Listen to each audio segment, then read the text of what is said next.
Hello there, Maverick Traders. This is Rob Reinhold. This is the Trading Room. It's nice to be back. I've been on vacation. I'm actually still on vacation. I'm hanging out down in sunny Melbourne, Australia. So meeting up with a couple of our traders down here. So let's get into the market for the upcoming week.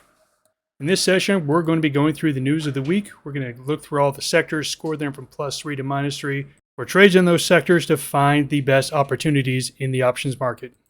Disclaimer. This video was created for professional stock and option traders. Maverick Trading is a proprietary trading firm that employs professional traders around the world. Our traders trade firm capital and keep 70 to 80% of profits they generate. All trades and analysis in this video are for professional traders only. If you are interested in becoming a professional trader for Maverick, click the Apply button in the video description. Let's get ready for the week. Well, this week looked pretty good. We actually made some new all-time highs on Wednesday. Now look, Monday, Tuesday, Wednesday, they weren't strong, but they definitely weren't weak. And we had some bad-ish kind of news that came out, and the market held in there really nicely. Thursday, we had a little down day, but it recovered. But then Friday, we had a nasty sell-off and ended up down on the week. So we made new highs on Wednesdays, but we had a significant pullback, 2+% on Friday. And all of this is happening with just the same backdrop we've been talking about, market volatility. We've been seeing more market volatility with the war between Russia and Ukraine, and also with the new U.S. administration. We're seeing lots and lots of changes in the U.S. government. Now look, I'm not going to get into politics. I don't care if it's good or bad, but we have to admit the effect it's having on the market is we are seeing moves come kind of out of nowhere. Basically, anytime there's a tweet or there's a comment somewhere, which is definitely different than the prior administration where it was a little bit more smooth. We have to understand this is the market we are trading in. We have to recognize it. We have to realize it. We can't wish it away. It's just what it is. One of the things we've been talking about is being in a little bit less positions lately, being in a little bit more cash. Remember, cash is a position. We think that this is likely going to continue and might even ratchet up over the next couple of weeks with some deadlines that have been met. We did kind of get the end of earnings. We're waiting for NVIDIA earnings, and then we can officially close the book on fourth quarter earnings. But Walmart came out and issued some cautious guidance, basically saying they don't see as good a business going forward. And we got that same report from consumer confidence on Friday. The consumer confidence dropped, basically said that the U.S. consumer is worried, and that the U.S. consumer has the highest inflation expectations for about 4 or 5 years. So this report was really the one that knocked the market off of its all-time highs of the week. Other than that, we just had some manufacturing data that was a little bit strong, a little bit weak. Other than that, we're all just waiting and watching for tweets or true social posts to see where this market and this new administration is going. So what did that mean for the markets? Well, all of that is what I call cocktail talk. The numbers are the numbers. And for the week, you can see that we had a loss across the board. We had the S&P down 1 2/3%. We had the Russell almost down 4%. Most of that loss came on Friday. Oil was flat. Gold making new all-time highs. Gold is acting as a safe haven at the moment. We expect that gold is likely going to at least hold these levels or go higher. If we take a look at the S&P chart, I just wanted to point out, on Wednesday, you easily could have looked at this and said, hey, that is a breakout. That is a nice breakout looking to make new highs, and you wouldn't have been wrong. That's just a failed breakout. And not every breakout runs. Some of them fail. But the Thursday candle was not that bad. And actually, the long lower shadow said, hey, there's still buyers out there. There's still buyers hanging out. And then you can see Friday's candle was a nightmare, opening at the high, closing at the low on heavier than expected volume. We've really just lost that. So if you were saying that was the breakout we're going to run, Friday's candle killed that whatsoever. However, it is way too early to get bearish because all we are is back into this range. The range we were at basically 2 weeks ago is that we're sitting around, bouncing at 59.60 on the S&P and running up to 61.40. That's the range. Until that range changes and breaks out, I don't think this market is really going anywhere. And that's really been the story, is over the last month, the market is virtually flat on the month. If you go back to the election, the market is virtually flat from the election in November. Been going a whole lot of nowhere, lots of volatility up and down, but no true trend. And if we look at the NASDAQ, it basically looks identical. There's really nothing else to talk about. It's doing the same thing here. Made a new all-time high and then turned around and went right down into the level. Low on the Qs, let's call it 510. High is on the Qs, let's call it 540. Until these levels break, you have to expect that this market is just going to be choppy in this range. If we get a break out of those ranges, then all of a sudden we can start to talk about more trends. Here's the heat map. You can see lots of red in the Mag 7, but really lots of red over in financials as well. But other than that, the market had some decent patches, and we saw consumer defensive actually do quite well this week. So there are still some places that look decent. Let's talk about the market this week. We are really looking at some deadlines that President Trump has set. He has talked about setting new tariffs on lumber and semiconductors and some medicine and some pharmaceuticals. And he's talked about doing that this week. About 3 weeks ago, we had this really big, let's call it a situation where Mexico and Canada were looking at 25% tariffs. And at the last minute, Trump took them back and said, hey, we're going to wait a month before we implement these. Well, it's been 3 weeks. So we are now looking at this deadline for possible Mexico and Canada tariffs. Will they actually get implemented? I'm a little skeptical because I think it would be devastating to our economy and devastating to our allies. If they do get enacted, I see that as a real reason to become more bearish in this market. But if it's just being used as a negotiating piece and a threat and to be pulled back at the last minute, I think that's what the market is actually expecting at the moment. And the last thing I want to talk about is falling bond market yields. Now look, we all like lower interest rates. Lower interest rates are very good. They're good for mortgages, they're good for consumers. But falling interest rates is a sign of distress. We've had some movement. I don't want to call it panic here, but we are starting to see flight to safety. When you see flight to safety, it tells you that people are saying, I'm selling stocks indiscriminately. I'm just selling stocks in general and reducing my stock allocation.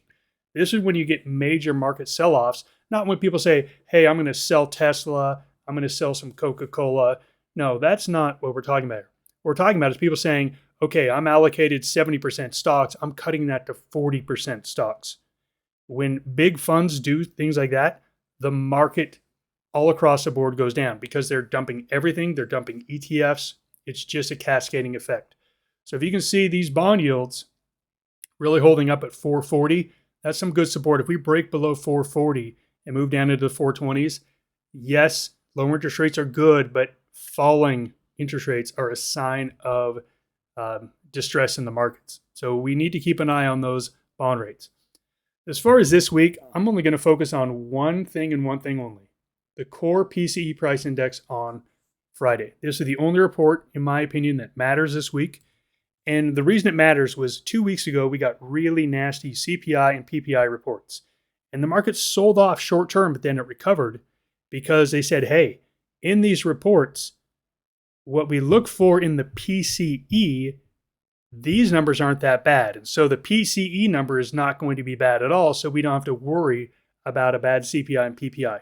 That was the rationale the market used to not sell off with bad inflation numbers. If this number is bad, it's going to change that dynamic and people are going to have to allocate themselves to where it's a higher inflation environment and the market's not there yet. So this report, very important. If this can come in at a decent number, 0.3 or 0.2, then I think all of a sudden the market could get a little bit of a bottom, a little bit of buying off of that number. If it is a hot number at 0.4, I think this market is in some trouble. Watch out below. So if you take a look at where I am, the technicals are at a 0. We're right at the 50-day moving average. We're just in this range. Where do I see asymmetric risk? And I always love to talk about this question because asymmetric risk should really help you determine where to position. So let's say that everything goes well. Let's say that the PCE price index comes in at 0.2, 0.3. Let's say the tariffs are pushed off another month or two. What is the upside of the market? Okay, maybe 2 to 3%. Okay, that's the upside of the market. Are we going to break out and run to new highs and make a 10% run from here? Probably not. What if the tariffs all get enacted? What if we get a hot number? All of a sudden, I think you're looking at a 5 to 8% drop. So the asymmetric risk, in my opinion, is to the downside. But if I had to bet on whether the market was higher or lower in 3 weeks from today, I would actually make a bet that it's higher. So hopefully you can see what I'm saying here is that I think this market, I'm at a plus 0.5, plus a half on this market.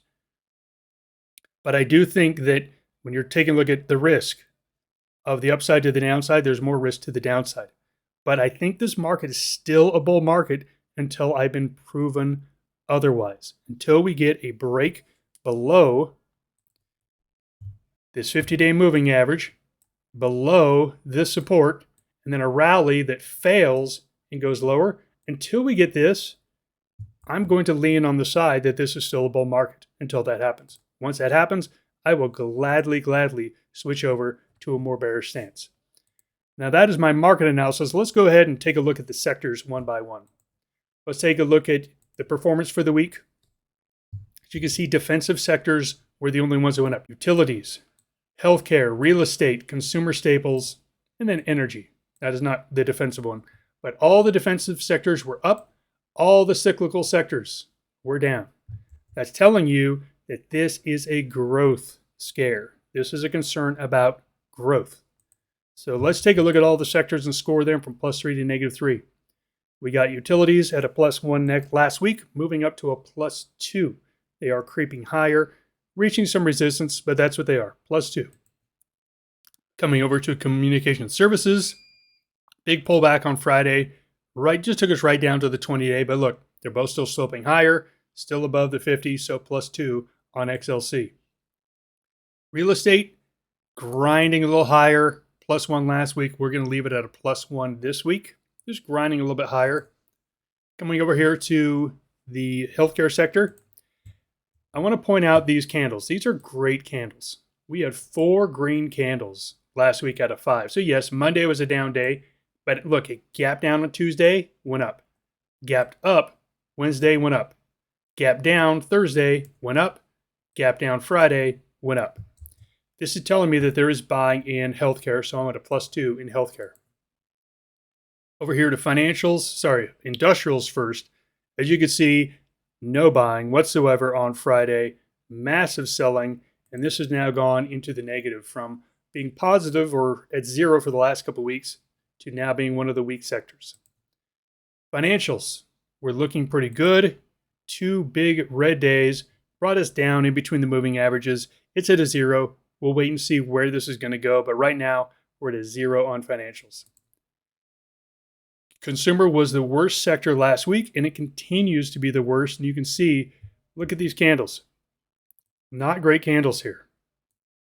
We had basically 5 down days with 1 green candle. They were selling all week long in this sector. So it goes from a -1 to a -2. Consumer staples had a great week. Again, look at the candles. Look at these candles. Okay, Monday, gap down, closes at the high. Tuesday, gap up, closes at the high. Thursday, gap down, closes at the high. Friday, there's no gap, but it closed at the high. This is just telling you the money is coming into the sector. People are looking to be defensive. +2 all the way. Very quickly, likely to go to +3 within a week or two. Here is technology, and technology, take a look at what it's done for the last 2 months. We're right in the middle of the range, right in the middle of the moving averages. It's a zero. So look, technology is a little bit strong some weeks, a little bit weak other weeks, but overall going absolutely nowhere. And you can say the same thing about materials because they've been in an even tighter range, going absolutely nowhere. So materials get a zero. Then we take a look at energy. Last week it was a zero. It gets bumped up to a +1. We made a new little swing high here. New little swing high. Yes, we're going back, but look, +1, mildly bullish on this one. We take a look at the movements for the week. We got the downgrades. There they go. So we had 5 sectors get downgraded. Communication services goes from a +3 to +2. Consumer is the weakest. And then our upgrades, energy, utilities, and staples. Again, those are defensive sectors except for energy. Take a look at our +2s. 3 of the 4 are defensive sectors. +1s, 1 of the 2 is defensive sectors. It's showing you people are moving away from growth and going into more stable things. Let's take a look at what that means with our trades. Last week we had 4 trades roll off, 2 winners, 1 neutral, and 1 loser. We do not have a ton of positions on. We only had 3 positions on Friday. We are not looking to be heavily invested in this market because we just don't think it's a great market. So let's put on some more trades. We are at a 0. That means that we want to be allocated really close to slightly bullish, slightly bearish, and some neutral things in there. So this week, I'm looking to add a few. Looking to add an industrial on the -1 side, consumer on the -2. Going to take a look at 2 +1s in consumer staples and energy, and we'll go sideways in a technology trade. So let's go ahead and take a look at some of those possible trades in those sectors. First up is industrials. Remember, we've determined we're doing a slightly bearish. Right now, slightly bearish.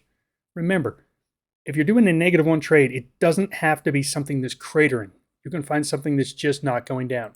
Now, yes, you can find something that's going down quickly, which is what Vertiv is doing. Now, if you take a look at a longer dated chart on Vertiv, it's been a very, very popular stock. It's had a big run. And I just want to point out a couple things that happened here. We made a new all-time high. And then we got some news. I don't know what the news was, and frankly, I don't care what the news was. Big volume, it dropped. It recovered off that, got right back up to its moving averages, and then had an earnings report that was negative as well. So you can see, I really like these kind of things where it was a strong stock, but it's had 2 negative hits to it. And you can see today it has started to break down below the support that it's had in the 100 area. And we're now down to 95. Okay, the stock did go down 8.5% today. We are at this support level here. I would love to see a little bit of a move up, but look, I don't really care because this is a trade that I'm saying I don't think it's going to run back up to the 110, 120, 130 area. I think this thing has had its run. It's now either going to go sideways or lower. So how do I play that on an options trade? Very easy. We're going to take a look at just some 60, 70 delta trades on some verticals. You could take a look at some targeted butterflies to the downside. You could take a look at a targeted horizontal, something just to be mildly bearish here. So I'm looking being -1. So I'm looking at the March 7th, 95.97. The stock closed at 96. So this is right in the middle of it. Take a look at how wimpy this trade is. This trade is basically playing this area on the stock. If you want to be more aggressive, I think this is a market. As I said, I think the asymmetric risk is to the downside. If you're looking to become more bearish, I think this possible one makes some sense. Just the March 21st 100 puts. It's going to give you just pure delta. And if we do see a significant drop, this stock should probably get hit in the industrial sector. Next up, we're going to take a look at the consumer. I decided I was going to be a -2 on consumer. There were lots of good setups, but I ended up with Tesla. Now, I always worry when I end up with a popular trade. If I come up and I'm trading Nvidia, one of the things I hate, and I know I'm going to be ruffling some feathers here with our traders, I can't stand when I see a trader and all they're trading is Tesla, Microsoft, Apple, Nvidia, Eli Lilly. It tells me that they're not doing any analysis. They're just playing with what's popular at the moment. It's not a great way long term to really be a great trader because finding edges is all about trading. And if you just go to Tesla and make trades, you're not looking to find any edge. There are other stocks out there that probably have much better setups, but you didn't even look for them because you're focused on these. So I always am very wary when I say, oh my gosh, I'm going to trade Tesla. Why is that? Is it because maybe I don't like Elon Musk? Or maybe I love Elon Musk? Is there some other reason that I'm trading Tesla other than it's the best setup in the sector? You really need to challenge yourself on that. And if the answer is yes, you're trading it short because you don't like Elon Musk, go make another trade. You've got emotions involved in this. It's not right. Just go make something another symbol. Who cares? Once you've cleared that out and say, okay, this is the best trade, then okay, I love it. We've got a breakdown of support. We got a bear rally, and we got a nice turnaround here. So where is the target on this one? I'm looking down to 300. But remember, I'm looking to be a -2. I'm not looking to be a -3, be super bearish. So I'm looking at this March 7th, 330, 340. So I'm looking to play this down to about here. If it goes past that, I won't make any more money. That's fine. I'm looking to play this as a spread trade. If you do want some unlimited upside, technically not unlimited with a long put, but the March 21st 350 puts will give you lots of negative delta here on Tesla. Right, moving on to our +1, consumer staples. I really liked the Kroger setup. KR, if you take a look at that one, had a really nice setup, but it has earnings on, I believe it was March 6th. I don't play earnings if I'm at a +1 or a -1 or a 0. I avoid those because remember, these trades are all about theta decaying and no movement. And earnings is usually lots of movement. So KR was my favorite, but I settled here on Altria. And you can see this is the old Philip Morris split. We've come out of this downtrend. We spent some time bumping between 50 and 54. We broke out to the upside. I'm not looking to be wildly bullish on this one. I'm basically saying I think it holds. I think it holds. So again, 54, 56. I think it holds in this area, it moves higher up into that 56. I don't care if it goes past 56. I don't make any more. But I think this thing drifts higher. If the market keeps going down, this should probably keep going up as it is a very defensive play. Technology, we're going to be to 0. So this is Seagate Technology. So Seagate Technology, they make disk drives. Doesn't really matter what they do. This is a symbol and a market price. But when we take a look here, overall, 86 to 110. But if we take a look at just lately, we got a range of 93 up to 103. I'm going to take that right in the middle, 98. So I'm looking at this 98. So this is going to be a slightly bearish butterfly because the market price is 101 at the moment. We're going to go down to 98. So we need this thing to fall 3% into our profit range over the next 2 weeks. So the March 7th, 93, 98, 103 butterfly on STX. Now again, if the market really tanks, this thing probably breaks below that 93 and it's not going to be a great trade on a butterfly. You can do a broken wing butterfly to the downside where again, you shift it to where if it does go below 93, you still make a little bit of money. You can make a choice on that one when you take a look at it. And then last, we're taking a look at energy. Energy, we determined a +1. Valero. When I looked through the energy sector, I didn't find anything I loved to go long. Like if I was to go long saying, hey, I want this to be an all delta play, meaning I think it's going to go up as much as it can, I didn't find any. But I'm doing a +1 trade. So I just want to find something that didn't go down. Came across this Valero. I said, okay, we were moving down. We've come here. We've got this nice little range here with 132 at its low. I'm looking to play the 132, 135 bull call spread.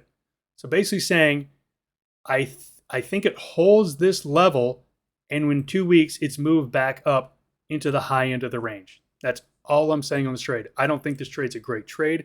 I don't think this trade is making a new high anytime soon. I'm just looking at this saying, hey, energy looks like it's decent at the moment. This one looks like it's going to hang in at least in this range. And if it's in the midpoint or the higher end of the range, it's going to be a max gain for me.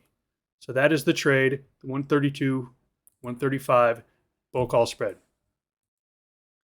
Right, let's go ahead and wrap this up. Whatever your political views are on the new administration, I don't care. Do that with your friends. Go on Facebook and get in Facebook fights. I don't care. Whatever you want to do. On your trading, we just have to be